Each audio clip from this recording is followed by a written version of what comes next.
முக்கிய செய்திகள். புதுச்சேரி அரசு பள்ளி கல்வித்துறை சார்பில் ஆசிரியர் தின விழா லாஸ்பேட்டை கருப்பட்டிக்குப்பத்தில் உள்ள காமராஜர் மணி மண்டபத்தில் நடைபெற்றது. நிகழ்ச்சிக்கு சிறப்பு விருந்தினராக முதலமைச்சர் ரங்கசாமி கலந்து கொண்டார். மேலும் சட்டப்பேரவைத் தலைவர் செல்வம், கல்வி அமைச்சர் நமச்சிவாயம், தலைமை செயலர் சரத் சௌஹான், பள்ளி கல்வித்துறை அதிகாரிகள் மற்றும் ஆசிரியர்கள் கலந்து கொண்டார்கள். இந்நிகழ்ச்சியில் கலந்து கொண்ட முதலமைச்சர் ரங்கசாமி 21 ஆசிரியர்களுக்கு மாநில நல்லாசிரியர் விருதுகளை வழங்கியும் வெவ்வேறு நிலைகளில் பணியாற்றி ஓய்வு பெற்ற 162 ஆசிரியர்களையும் கௌரவித்தார். மேலும் மாணவர்களுக்கு நல்ல கல்வி கொடுத்து சிறந்த பிள்ளையாக நாட்டுக்கு கொடுக்கும் பெரிய பொறுப்பு ஆசிரியர்களுக்கு இருக்கின்றது என அனைத்து ஆசிரியர்களுக்கும் வாழ்த்து தெரிவித்தார். நிகழ்ச்சிக்கு பின்னர் செய்தியாளர்களிடம் பேசிய கல்வித்துறை அமைச்சர் நமச்சிவாயம், ஆசிரியராக பணியில் தொடர டெட் தேர்வு கட்டாயம் என உச்சநீதிமன்றம் தெரிவித்துள்ளது. நீதிமன்ற உத்தரவில் கருத்து சொல்வது சரியாக இருக்காது. இதுகுறித்து சம்பந்தப்பட்ட அதிகாரிகளுடன் கலந்து பேசி அதன் மீது எத்தகைய வகையில் முடிவெடுக்க முடியுமோ இந்த அரசாங்கம் அனைத்து முயற்சிகளும் எடுக்கும். இது உச்சநீதிமன்றம் உத்தரவு என்பதால் சட்ட ரீதியாக ஆராய்ந்து முடிவெடுக்கப்படும். மேலும் இந்த விவகாரத்தில் தமிழக அரசு மேல்முறையீடு சென்றால் பின்னர் நாம் என்ன செய்யலாம் என முடிவு செய்வோம். அரசு கலை மற்றும் அறிவியல் கல்லூரி உதவி பேராசிரியர்கள் பதவி உயர்வு தொடர்பாக போராட்டம் நடத்திய நிலையில் அதற்கான கோப்புகள் தயார் செய்து ஒப்புதலுக்கு அனுப்பப்பட்டுள்ளது. அதற்கான ஒப்புதல் கிடைத்த பிறகு அது குறித்து தெரிவிக்கப்படும். மேலும் 2 அமைச்சர்கள் தனக்கு டார்ச்சர் கொடுப்பதாகவும் அவர்கள் கூறுவதில் ஒரு அமைச்சர் நீங்கள்தான் என மறைமுகமாக சாடியுள்ளார் என செய்தியாளர்கள் எழுப்பிய கேள்விக்கு அது முற்றிலும் தவறான செய்தி என அமைச்சர் நமச்சிவாயம் பதிலளித்தார். ஐக்கிய அரபு அமீரகத்திற்கான சியரா லியோன் தூதர் ரஷீத் செசே, பல்வேறு நாடுகளின் பிரதிநிதிகள் மற்றும் ஐக்கிய அரபு அமீரக அமைச்சர் ஆகியோரால் கௌரவிக்கப்பட்ட இந்நிகழ்வு சியரா லியோன் மற்றும் ஐக்கிய அரபு அமீரகத்திற்கு இடையான வளர்ந்து வரும் உறவுகளை வெளிப்படுத்தியது. இதில் விவசாயம், மனித மூலதன மேம்பாடு, இளைஞர் மேம்பாடு, பொதுத்துறை சீர்திருத்தங்கள், தொழில்நுட்பம் மற்றும் உள்கட்டமைப்பு ஆகியவை குறித்து விவாதிக்கப்பட்டன. இதில் பங்கேற்றது மகிழ்ச்சி அளிக்கிறது என ஜோஸ் சார்லஸ் தெரிவித்துள்ளார். புதுச்சேரி மாநிலம் வில்லியனூர் மாவட்டத்திற்குட்பட்ட மண்ணாடிப்பட்டு தொகுதி அனசுவை, ஓசூடு தொகுதி முரளி, திருபுவனை தொகுதி அம்பரீஷ், மங்களம், சபரிகிரீசன் தொகுதி தலைவர்கள் தலைமையிலும், வில்லியனூர் தொகுதியில் ஏஜி செல்வகணபதி தொகுதி பொறுப்பாளர் தலைமையிலும் சக்தி கேந்திரா பொறுப்பாளர்கள் நியமிப்பதற்கான ஆலோசனை கூட்டம் நடைபெற்றது. மண்ணாடிப்பட்டு தொகுதியில் புதுச்சேரி உள்துறை அமைச்சர் நமச்சிவாயம் அவர்கள் முன்னிலையிலும் மாநில பொதுச் செயலாளர் மோகன்குமார் தசரத் அவர்களும், வெற்றி செல்வன் மாவட்ட பொறுப்பாளர் ஓம் அனிதா, மாவட்ட தலைவர் மற்றும் மாவட்ட பொதுச் செயலாளர்கள், தொகுதியின் மாநில மாவட்ட நிர்வாகிகள் கலந்து கொண்டு தொகுதிக்கான கேந்திர பொறுப்பாளர்கள் நியமனம் செய்வது தொடர்பாக விரிவான ஆலோசனைகளுடன் பரிசீலிக்கப்பட்டு அறிவிக்கப்பட்டது. மாவட்டத்திற்குட்பட்ட மண்ணாடிப்பட்டு தொகுதி அனசுவை, ஓசுடு தொகுதி முரளி, திருபுவனை தொகுதி அம்பரீஷ், மங்களம், சபரிகிரீசன் தொகுதி தலைவர்கள் தலைமையிலும், வில்லியனூர் தொகுதியில் ஏஜி செல்வகணபதி தொகுதி பொறுப்பாளர் தலைமையிலும் சக்தி கேந்திர பொறுப்பாளர்கள் நியமிப்பதற்கான ஆலோசனை கூட்டம் நடைபெற்றது. மண்ணாடிப்பட்டு தொகுதியில் புதுச்சேரி உள்துறை அமைச்சர் நமச்சிவாயம் அவர்கள் முன்னிலையிலும் மாநில பொதுச் செயலாளர் மோகன்குமார் தசரத் ஓஆர்ஜி அவர்களும், வெற்றி செல்வன் மாவட்ட பொறுப்பாளர் ஓம் அனிதா, மாவட்ட தலைவர் மற்றும் மாவட்ட பொதுச் செயலாளர்கள், தொகுதியின் மாநில மாவட்ட நிர்வாகிகள் கலந்து கொண்டு தொகுதிக்கான கேந்திர பொறுப்பாளர்கள் நியமனம் செய்வது தொடர்பாக விரிவான ஆலோசனைகளுடன் பரிசீலிக்கப்பட்டு அறிவிக்கப்பட்டது. கப்பலோட்டி தமிழன் VOC சிதம்பரம் பிள்ளை அவர்களின் 153வது பிறந்த நாளை முன்னிட்டு சட்டசபை எதிரே உள்ள அவரது சிலைக்கு பாரதிய ஜனதா கட்சியின் சார்பாக மாநில தலைவர் VP ராமலிங்கம் தலைமையில் மாலை அணிவித்து மரியாதை செலுத்தப்பட்டது. இந்நிகழ்வில் மாநில பொதுச் செயலாளர் லட்சுமி நாராயணன், மாநில துணைத் தலைவர் அமாவாசை, மணவெளி தொகுதி பொறுப்பாளர் ரவிச்சந்திரன், வில்லியனூர் மாவட்ட பொறுப்பாளர் வெற்றி செல்வம், மாநில ஊடக பிரிவு தலைவர் நாகேஸ்வரன், மாவட்ட பொதுச் செயலாளர் ஸ்ரீனிவாச பெருமாள், துரை கணேசன், செந்தாமரை கண்ணன், நாகராஜ், மணிகண்டன், சிவசெந்தில், சிவராஜ் மேலும் பல்வேறு நிர்வாகிகள் கலந்து கொண்டார்கள். புதுச்சேரியின் புதிய நம்பிக்கையாக உதயமாகியுள்ள தேசிய மக்கள் மன்றமும் அமெரிக்காவின் மனித உரிமைகளுக்கான இளைஞர்கள் அமைப்பும் வரலாற்று சிறப்புமிக்க ஒப்பந்தம் ஒன்றை மேற்கொண்டுள்ளன. ஐக்கிய நாடுகள் சபையின் மனித உரிமைகள் பிரகடனத்தின் அடிப்படையில் புதுச்சேரி முழுவதும் மாணவர்களுக்கு ஒரு விரிவான கல்வி திட்டத்தை செயல்படுத்துவதற்கான ஒரு முக்கிய புரிந்துணர்வு ஒப்பந்தம் கையெழுத்தாகியுள்ளது. இதன்படி சர்வதேச அளவில் அங்கீகரிக்கப்பட்ட நிறுவனங்களில் இருந்து உலகத்தரம் வாய்ந்த கல்விசார் பொருட்களை அடுத்த தலைமுறைக்கு வழங்குவதன் மூலம் மாணவர்களை மேம்படுத்துவதே இந்த ஒப்பந்தத்தின் நோக்கமாகும். பரஸ்பர மரியாதை, கண்ணியம் மற்றும் சமத்துவ கலாச்சாரத்தை வளர்ப்பது இதன் லட்சியம். மாணவர்கள் தங்கள் உரிமைகளை புரிந்து கொள்ளவும் பிறரது உரிமைகளை பாதுகாக்கும் பொறுப்பை புரிந்து கொள்ளவும் துடிப்புமிக்க, அதே சமயம் இரக்கமுள்ள குடிமக்களாக வளர்ப்பதற்கும் இந்த திட்டம் கவனம் செலுத்தும். புதுச்சேரியின் இளைஞர்களை மனதில் கொண்டு தேசிய மக்கள் மன்றத்தின் ஜோஸ் சார்லஸ் மார்டின் இந்த திட்டத்தை வடிவமைத்துள்ளார். இந்த ஒப்பந்தம் பற்றி அவர் பேசுகையில், உண்மையான அதிகாரம் என்பது கல்வியை தாண்டி ஒன்று. புதிய நோக்கில் சிந்திப்பதையும் இரக்க மனப்பான்மையுடன் ஒரு விஷயத்தை அணுகும் சுபாவத்தையும் நமது இளைஞர்களுக்கு தரும் கருவிகளாக இது அமையும்.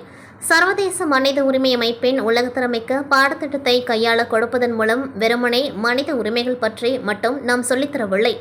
மாறாக புதுச்சேரிக்கான எதிர்கால தலைமுறையின் தலைவர்களை, மாற்றத்தை உருவாக்குபவர்களை உருவாக்குகின்றோம்.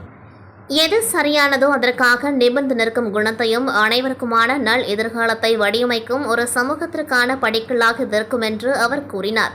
புதுச்சேரி மாணவர்களிடையே மனித உரிமைகள் குறித்தும் அவர்களை அதிகாரமுடையவர்களாக மாற்றுவதற்கும் இந்த வரலாற்று சிறப்புமிக்க ஒப்பந்தம் உதவும் என்பதில் இருவேறு கருத்துக்கிடமில்லை.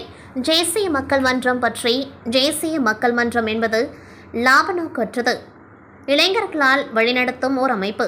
இது புதுச்சேரி மக்களின் நல மற்றும் சமூக சேவையில் முக்கிய பங்காற்றுகிறது.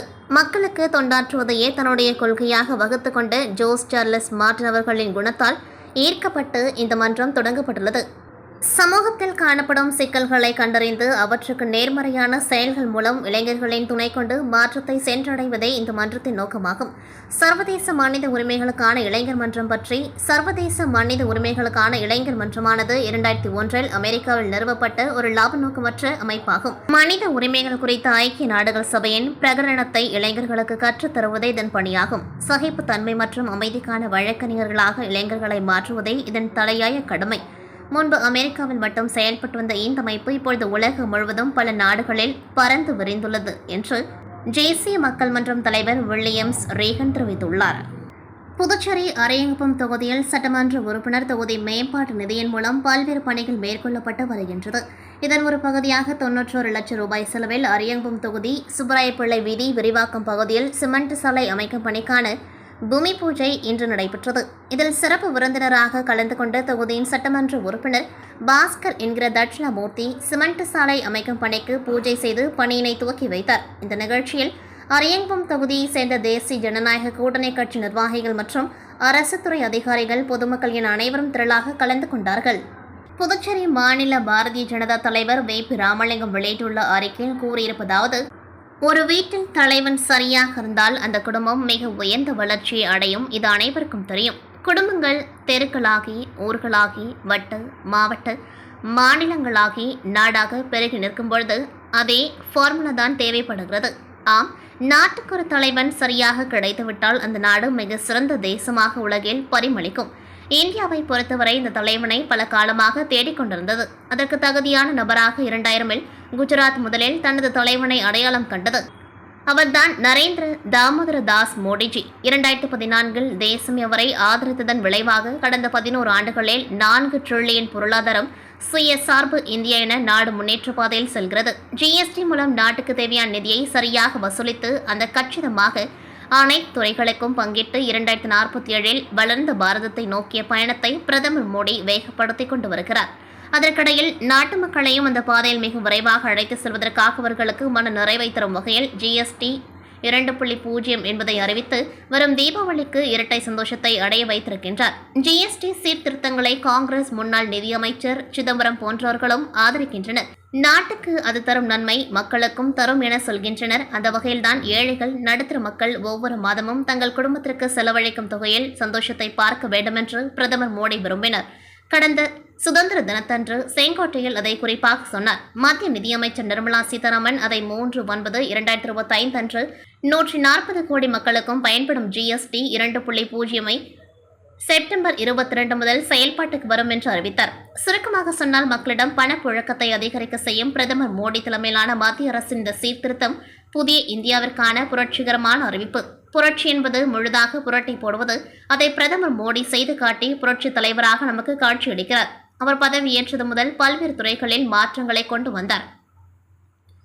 அதற்கெல்லாம் ஆதாரமான நிதித்துறையிலும் மக்களுக்கும் நாட்டுக்கும் நன்மை கிடைக்க வேண்டும் என்பதை மனதில் நிறுத்தி செயல்பட்டிருக்கிறார். பாரதி சொன்னது போல் பாரத தேசத்தை வையத்துக்கும் தலைமை ஏற்க செய்யும் தகுதி வாய்ந்த தலைவனை வாராத வந்த மாமணியை பிரதமர் மோடிஜியை காலம் நமக்கு தந்திருக்கின்றது. அதை காத்து வீட்டையும் நாட்டையும் போற்றி வளர்ப்போம் என தெரிவித்து மகிழ்கின்றேன் என்று புதுச்சேரி பாரதிய ஜனதா கட்சி மாநில தலைவர் வி. ராமலிங்கம் தெரிவித்துள்ளார். புதுச்சேரி முத்தியால்பேட்டை ராமகிருஷ்ண நகர் பகுதியில் அமைந்துள்ள ஸ்ரீ லட்சுமி ஹயக்ரீவர் கோவிலில் 54ஆம் ஆண்டு பிரம்மோற்சவ விழா கடந்த 27ஆம் தேதி துவங்கியது. நாள்தோறும் லட்சுமி ஹயக்ரீவருக்கு காலை பல்வேறு ஹோமங்களும் திருமஞ்சனமும் மாலை பல்வேறு நரசிம்மர் அலங்காரத்தில் திரு வீதியுலா நடைபெற்றது. முக்கிய நிகழ்வான ஸ்ரீ ஹயக்ரீவ ஜெயந்தி திருத்தேர் தீர்த்தவாரி இன்று நடைபெற்றது. இதில் லட்சுமி ஹயக்ரீவருக்கு அபிஷேக ஆராதனைகள் மற்றும் சிறப்பு பூஜைகள் நிறைவடைந்து அலங்கரிக்கப்பட்ட தேரில் வீதி உலா நடைபெற்றது. இதில் சிறப்பு விருந்தினராக புதுச்சேரி முதலமைச்சர் ரங்கசாமி மற்றும் பொதுப்பணித்துறை அமைச்சர் லட்சுமி நாராயணன், முத்தியால்பேட்டை தொகுதி சட்டமன்ற உறுப்பினர் பிரகாஷ் குமார் உள்ளிட்ட 100க்கும் மேற்பட்ட பக்தர்கள் கலந்து கொண்டு தேரினை வடம் பிடித்தெடுத்து சுவாமி தரிசனம் செய்தனர். விழாவிற்கான ஏற்பாடுகளை ஆலய நிர்வாகிகள் செய்திருந்தனர். புதுச்சேரி அரசு சார்பில் புதுச்சேரி, காரைக்கால், மாஹே, ஏனாம் பிராந்தியங்களில் 10 கலை மற்றும் அறிவியல் கல்லூரிகள் செயல்பட்டு வருகின்றது. இதில் 200க்கும் மேற்பட்ட பேராசிரியர்கள் பணிபுரிந்து வருகின்றனர். அவர்கள் கடந்த 2002ஆம் ஆண்டு முதல் 2018ஆம் ஆண்டு வரை டெல்லியில் உள்ள யூனியன் பப்ளிக் சர்வீஸ் கமிஷன் சார்பில் தேர்ந்தெடுக்கப்பட்டு புதுச்சேரி அரசு கலை கல்லூரிகளில் உதவி பேராசிரியர்களாக நியமிக்கப்பட்டுள்ளனர். இவர்கள் பணியில் சேர்ந்ததில் இருந்தே உதவி பேராசிரியர்கள் ஆகவே தங்களது பணியை தொடர்ந்து வருகின்றனர். இந்த நிலையில் பல ஆண்டுகளாக பணிபுரிந்து வரும் உதவி பேராசிரியர்களை இணை பேராசிரியர்கள், பேராசிரியர்களாக பதவி உயர்வு வழங்க வேண்டும், அதற்கேற்ப ஊதிய உயர்வு வழங்க வேண்டும் உள்ளிட்ட கோரிக்கைகளை வலியுறுத்தி தொடர்ந்து அரசு உயர்கல்வித்துறையிடம் கோரிக்கை வைத்தனர்.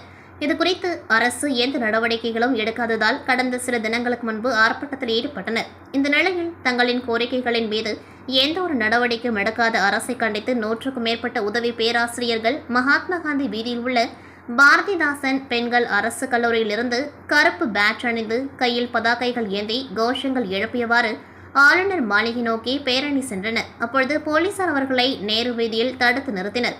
இதனைத் தொடர்ந்து 5 பேராசிரியர்கள் ஆளுநர் மாளிகை சென்று அவர்களின் கோரிக்கைகள் நிறைவேற்ற கோரி மனு அளித்தனர். மேலும் ஆசிரியர் தினத்தை பேராசிரியர்கள் புறக்கணிப்பதாகவும் 1 வார காலத்திற்குள் கோரிக்கைகளை நிறைவேற்றவில்லை என்றால் பெரிய அளவில் போராட்டம் நடத்த உள்ளதாக பேராசிரியர்கள் தெரிவித்துள்ளனர். புதுச்சேரி உள்துறை அமைச்சர் நமச்சிவாயம் பிறந்தநாள் வருகின்ற செப்டம்பர் 8ஆம் தேதி நடைபெறும் நிலையில் அவரது ஆதரவாளர்கள் மற்றும் பாஜகவினர் முன்னதாகவே பிறந்தநாள் கொண்டாட்டத்தில் ஈடுபட்டு வருகின்றனர். அதன்படி பாஜக பிரமுகர் ஹாப்பியின் கெஸ்ட் ஹவுஸ் உரிமையாளருமான கார்த்திகேயன் தலைமையில் நேற்று முன்தினம் ரயில் நிலையம் அருகே உள்ள கௌசிக பாலசுப்ரமணிய ஆலயத்தில் உள்துறை அமைச்சர் நமச்சிவாயம் பிறந்த நாளை முன்னிட்டு சிறப்பு பூஜை நடைபெற்றது. அதனைத் தொடர்ந்து உள்துறை அமைச்சர் நமச்சிவாயம் பிறந்த நாளை முன்னிட்டு பாஜக பிரமுகர் கார்த்திகேயன் தலைமையில் பிறந்தநாள் விழா கொண்டாட்டம் மற்றும் நலத்திட்ட உதவிகள் வழங்கும் நிகழ்ச்சி நீட ராஜபெயர் வீதியில் நடைபெற்றது. இதில் சிறப்பு விருந்தினராக உள்துறை அமைச்சர் நமச்சிவாயம் கலந்து கொண்டு பிறந்தநாள் கேக் வெட்டி பொதுமக்களுக்கு இனிப்புகளை வழங்கினர். அதனைத் தொடர்ந்து பாஜக பிரமுகர் கார்த்திகேயன் தலைமையில் அவருக்கு ஆள்வீர மாலை அணிவித்தும் சால்வை அணிவித்தும் பிறந்தநாள் வாழ்த்து தெரிவித்தனர். அதனைத் தொடர்ந்து சுமார் 500க்கும் மேற்பட்ட ஏழை எளிய மக்களுக்கு 10 கிலோ அரிசி உட்பட பல்வேறு நலத்திட்ட உதவிகளை உள்துறை அமைச்சர் நமச்சிவாயம் வழங்கினார். இந்நிகழ்ச்சியில் உருளையன்பேட்டை தொகுதி என்ஆர் காங்கிரஸ் தலைவர் ஓம் சக்தி ரமேஷ் உட்பட ஏராளமான பாஜக நிர்வாகிகள் கலந்து கொண்டார்கள். புதுச்சேரி மாநிலத்தில் பணிபுரியும் அரசு நிதி உதவி பெறும் ஆசிரியர்கள் மற்றும் ஊழியர்கள் மற்றும் பென்ஷன் தாரர்களுக்கு கடந்த 7 மாதங்களாக ஊதியம் மற்றும் பென்ஷன் வழங்கப்படாமல் உள்ளது.